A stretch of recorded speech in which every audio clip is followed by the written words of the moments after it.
प्यारे देशवासियों, एक अपील मेरा आप सभी से है। मैं भारतीय जनता पार्टी का एक छोटा सा सिपाही हूँ, लेकिन मैं भाजपा के सिपाही की हैसियत से नहीं, एक आम नागरिक की हैसियत से आपसे कुछ बात करना चाहता हूँ। लोग कहते हैं कांग्रेस को वोट क्यों नहीं। ये मैं अभी बिहार, पटना, भभुआ, सासाराम कई जगह गया था, इस टाइप के प्रश्न मेरे सामने आए। मैं कहना चाहता हूँ कांग्रेस को वोट क्यों नहीं। मेरा कांग्रेस से विरोध नहीं, उसकी नीतियों से विरोध है। उसकी नीतियाँ शुरू से देश के हित में नहीं रही हैं। उसकी नीतियाँ हमेशा तुष्टीकरण वाली रही हैं, मुस्लिमों के हित में रही हैं। ठीक है, मैं हिंदू मुस्लिम में भेद नहीं करना चाहता हूँ, लेकिन जो यहाँ हमारे सनातनी मुसलमान हैं उनको मेरा समर्थन है, और जो सनातनी नहीं है, जो बाहर से आके यहाँ उपद्रव मचा रहे हैं, उनके प्रति मेरा विरोध है। देखिए, आप अगर गौर करेंगे तो आपको एक पिक्चर स्पष्ट आएगी कि सबसे पहले विद्रोह किसने किया था। जो लोग पूछते हैं मुझसे कांग्रेस को वोट क्यों, तो कांग्रेस में किसको फांसी की सजा हुई, किसको आजीवन कारावास की सजा हुई, आप बताओ। पहला विरोध करने वाला मंगल पांडे जी, और पहला अंग्रेजों से लड़ने वाला सेना जिसने बनाया, कौन बनाया? सुभाष जी ने बनाया, सुभाष चंद्र बोस ने। काला पानी किसको मिला? वीर सावरकर को मिला, आप सभी जानते हैं। लाठियां लाला जी ने खाई, लाला लाजपत राय ने खाई। फांसी पे भगत सिंह चढ़े। गोली खाई चंद्रशेखर आजाद ने। फिर नेहरू और गांधी ने इस देश की आज़ादी के लिए क्या क्या किया? प्रश्न ये उठता है। आप लोग बारंबार एक प्रश्न को कहते हैं कि कांग्रेस से इतनी नफरत अचानक क्यों हो गई आपको। मुझे अचानक नफरत नहीं हुई, अचानक नफरत नहीं हुई। यही कांग्रेस है जब मेरे परिवार के बुजुर्ग ने नींव रखी थी कि गाय को राष्ट्रीय पशु घोषित कर दिया जाए, तो इसी इंदिरा गांधी ने हमारे पूर्वज को अपना आदर्श गुरु मानती थी और पांव छूती थी। माननीय करपात्री जी, जिसका नाम आप सभी यहाँ उपस्थित जो है बाहर चैम्बर के सारे लोग जानते हैं। लेकिन हुआ क्या?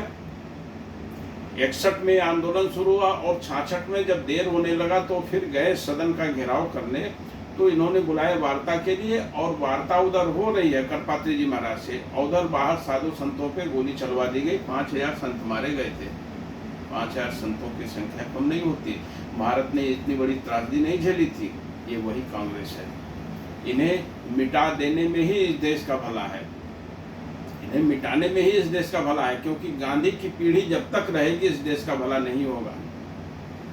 आप बताएं, ये वही कांग्रेस है जिसने पाकिस्तान बनाया और पाकिस्तान को हिंदू मुक्त रखा, बांग्लादेश को हिंदू मुक्त रखा, असम केरल को भी लगभग हिंदू मुक्त इन्होंने किया। वहां भी हिंदुओं की आबादी न के बराबर है। पीओके में जो कश्मीर का हिस्सा है वहां एकदम हिंदू मुक्त है। जो रहे 90 का दंगा देखे ही, सबको भगाया गया वहां से।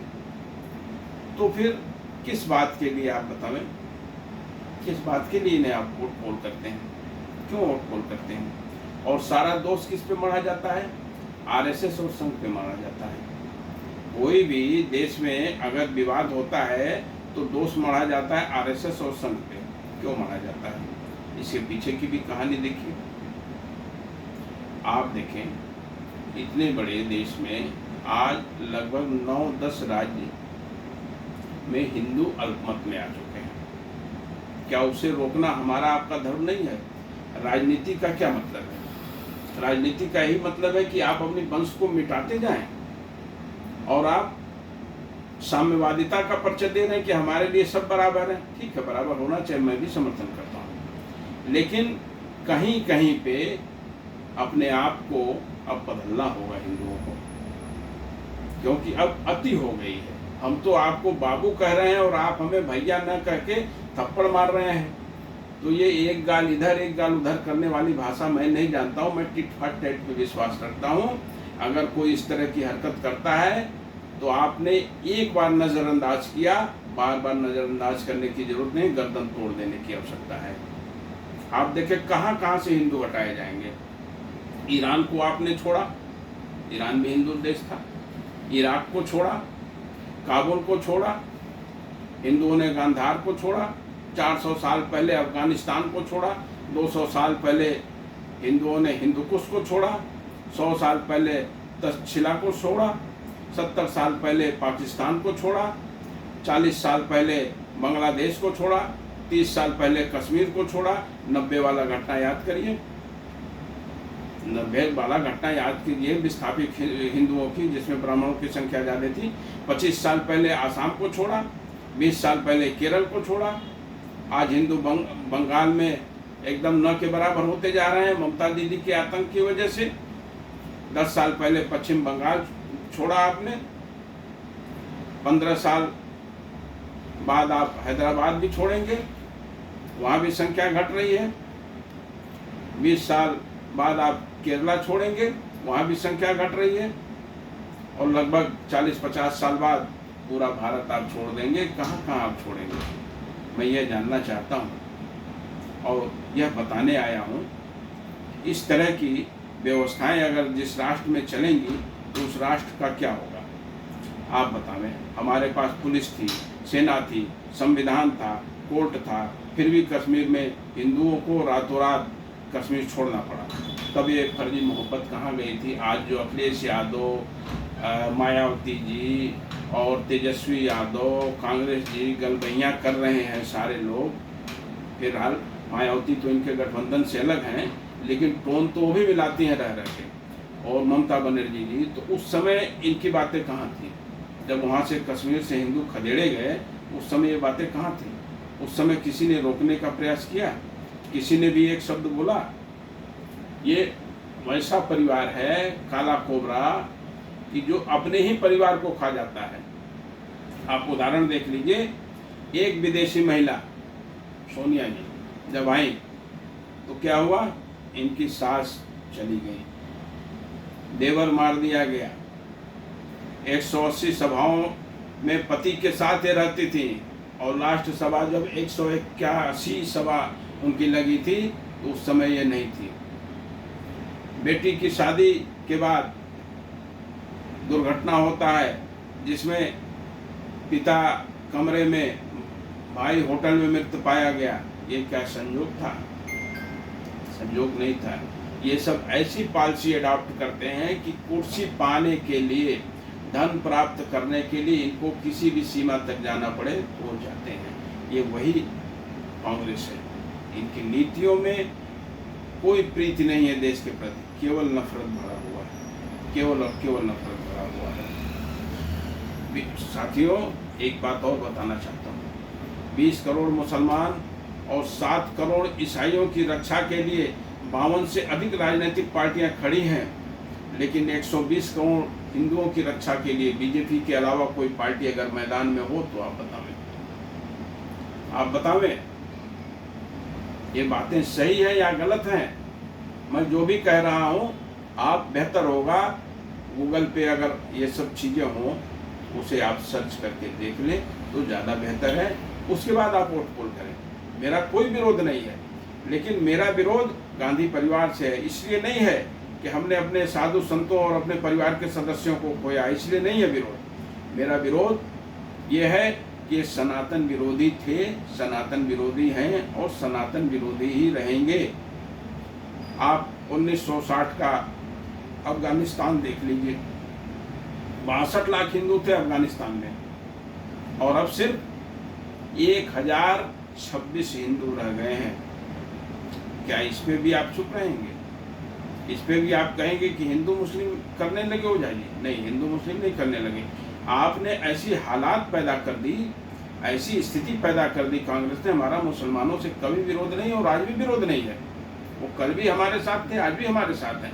हमारा विरोध कांग्रेस पार्टी से है जो उनके मन में घृणा पैदा कर रही है। हमने बहुत पहले कहा था आप लोगों से, हिंदू हिंदुओं से लड़ता है, मुसलमान हिंदू से नहीं लड़ता है।